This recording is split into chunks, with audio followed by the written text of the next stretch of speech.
No marriage registration means you have no rights, Marcus smirked, lounging on our leather couch with an air of superiority that made my skin crawl. Jessica and I have discussed it, and she'll be moving in next week. You can take the guest room or leave, your choice. I stood in our living room, my living room, gripping my coffee mug so tightly my knuckles turned white. At 34, I never imagined my husband of 8 years would be sitting there, casually telling me his 23-year-old girlfriend was replacing me in my own home. You really think it's that simple? I asked, keeping my voice steady despite the rage building inside me. No marriage certificate means I just disappear.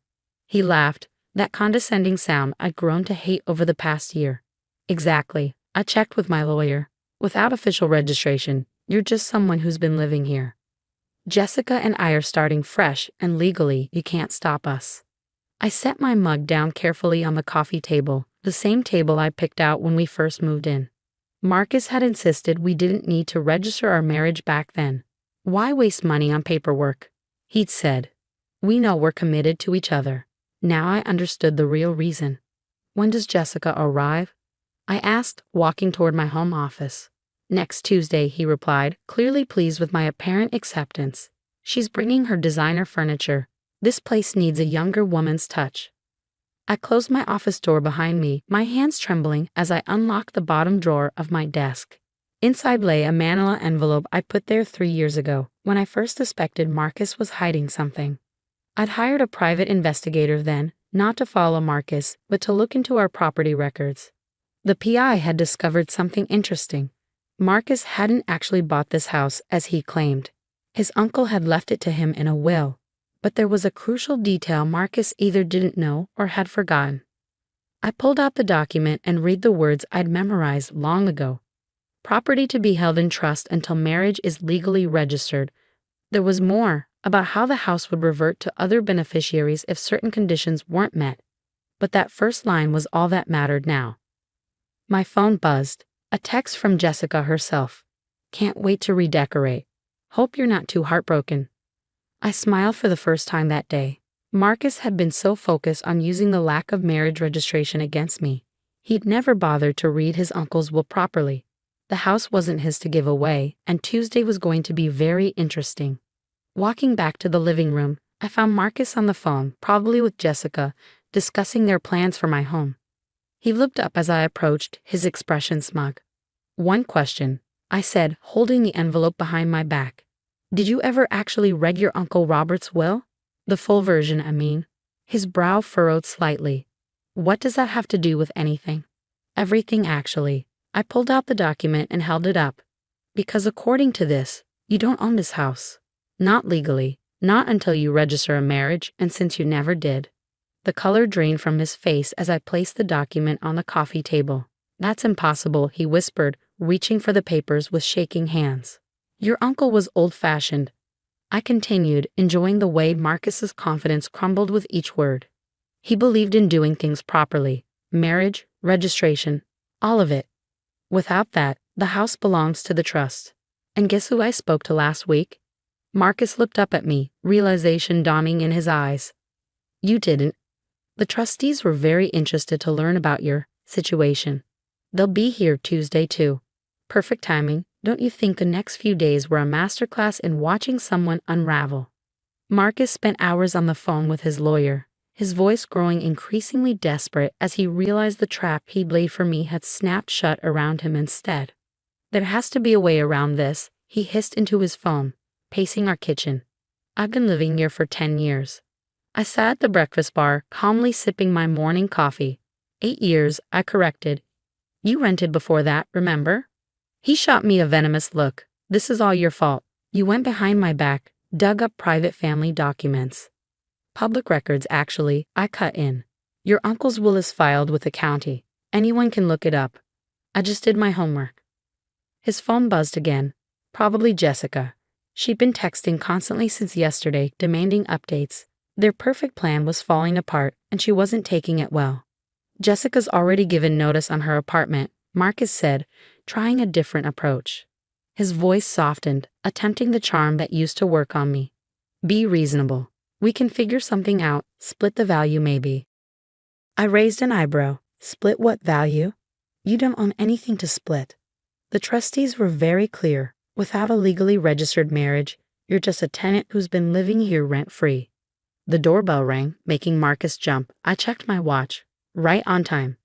That'll be Mr. Patterson from the trust, I said, standing up. He wanted to do a preliminary inspection before Tuesday. Marcus grabbed my arm as I passed. Wait. We can fix this. We could register our marriage now quickly. I gently removed his hand. You already announced your intentions to move your girlfriend in. Pretty sure that violates the spirit of the marriage requirement. I walked to the door, leaving him standing there, face ashen. Mr. Patterson was exactly as I remembered from our meeting last week, elderly, impeccably dressed, and radiating no-nonsense efficiency. Mrs. Walker, he greeted me formally, using my maiden name. Everything in order. Come in, I said, leading him to the living room where Marcus stood frozen. Mr. Patterson, this is Marcus. Marcus, this is your uncle's estate trustee. The look Mr. Patterson gave Marcus could have frosted glass. Ah yes, the nephew who thought he could circumvent his uncle's wishes. He pulled out a folder. I've brought the relevant documents. Your uncle was quite specific about his expectations for this property. Marcus sank onto the couch, all pretense of control evaporating. Uncle Robert wanted me to have this house. He told me. He wanted you to have a proper marriage and family here, Mr. Patterson corrected, not to use it as a bachelor pad while playing house with various young ladies. I bit back a smile at Marcus's expression. Mr. Patterson had done his research thoroughly. The trust's position is clear, he continued, laying out papers on the coffee table. You had 8 years to fulfill the conditions of inheritance. You chose not to. Therefore, the property reverts to the trust's control. Marcus's phone buzzed again. He glanced at it, then quickly looked away. I caught a glimpse of Jessica's message. The movers are all booked. Can't wait. How long do I have? Marcus asked, his voice hollow. The trust requires vacant possession by next Friday. Mr. Patterson replied. That's 10 days to make alternative arrangements. He turned to me.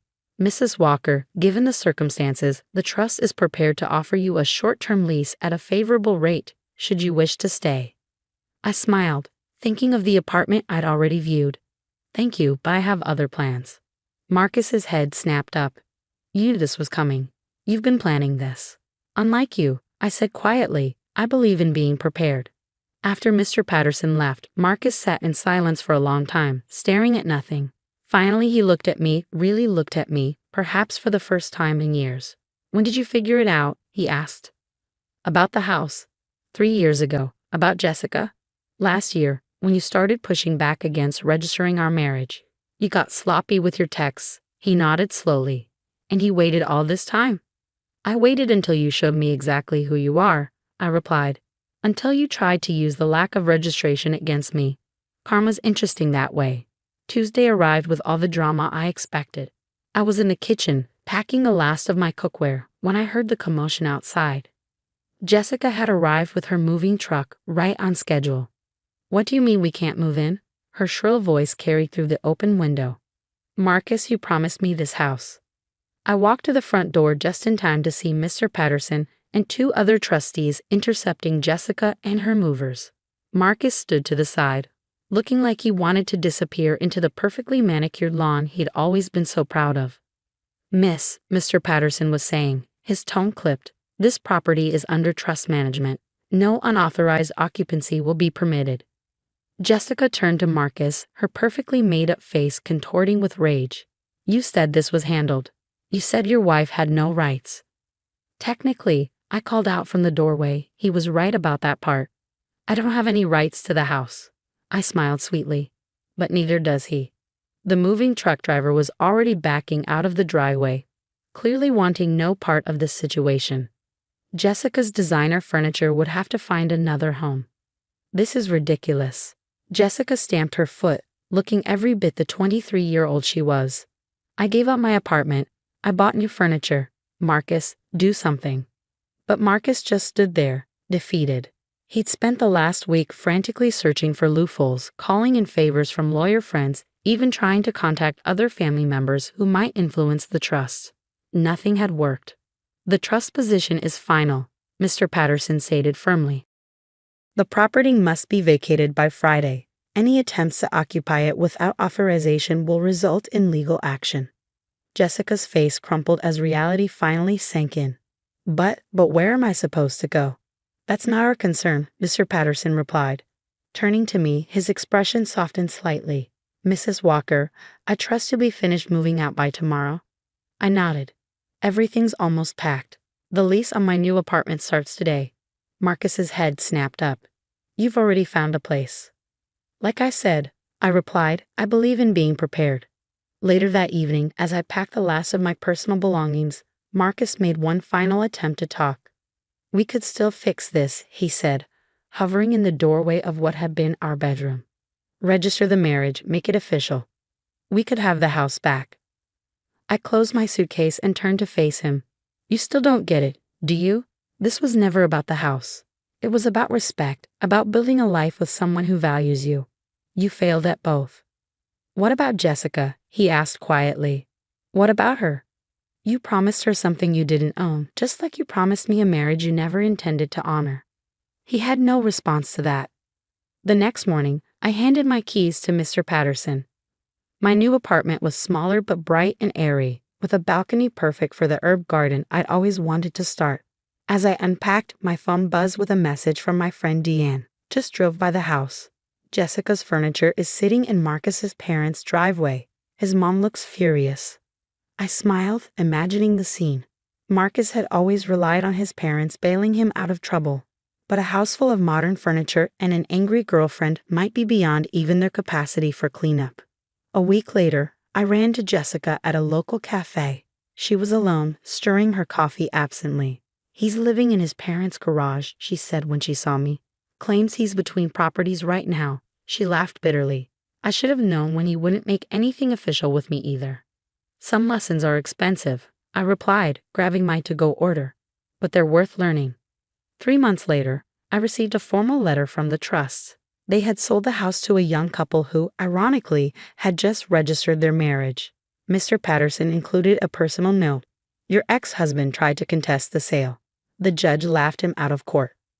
Standing on my balcony that evening, tending to my flourishing herb garden, I felt nothing but peace. Marcus had tried to use the lack of marriage registration against me, thinking it left me powerless. Instead, it had revealed exactly who we both were. Him, a man trying to cheat the system, and me, someone strong enough to walk away and build something better.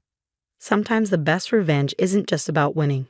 It's about showing someone that their attempt to take advantage of you becomes the very thing that sets you free.